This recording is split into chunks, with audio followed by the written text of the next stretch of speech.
身为一个全台走透透、深入体验在地客庄文化的背包客，今天来到了屏东高树的中里和故居。客家祖训是这样说的：一等人、忠诚、孝子，两件事，读书耕田。由此可见，我们客家人对于读书的重视。刚刚我有发现这个屋顶啊，蛮特别的，是一个中里和故居的一个特色。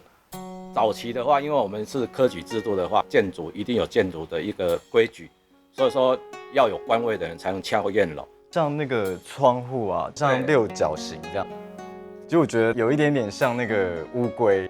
对，所以说我们这个叫龟形窗，就是等于是如果住在里面，就是象征着它会长寿这样子。对，所以说做这个窗的含义就是在这里。这设计啊，真的是美感都来自细节，就很厉害。对，所以说我们早期一些建筑师，他都有很特殊的典故。中里和故居的建筑格局为传统二横屋客家伙房，细节处都蕴含着特殊典故与美感。从屋内一砖一瓦的陈设，我能感受中里和先生居住于此的生活景况，感染他创作当下的时空氛围。中里和最有名的是立山农场，立山农场是他的成名作，而且有改编为电影，叫《原乡人》。这里是中里和的书房，这个就是古时候放什么灯？哦，这以前是在读书晚上，然后放油灯吗？对。哎，道歉，我现在来到我们客家人的祖堂，我们祖堂都有一个堂号，你看这堂号怎么念？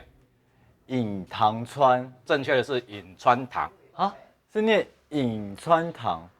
为什么那个堂要把它放中间啊？这是我们一个南部客家人的传统哈。当初是因为那个朱一贵事件的时候，要区别闽南人跟客家人，所以我们堂字放中间，表示这是客家人的祖堂。现在北部的客家人的堂也是在后面，就唯一我们南部的堂是放中间。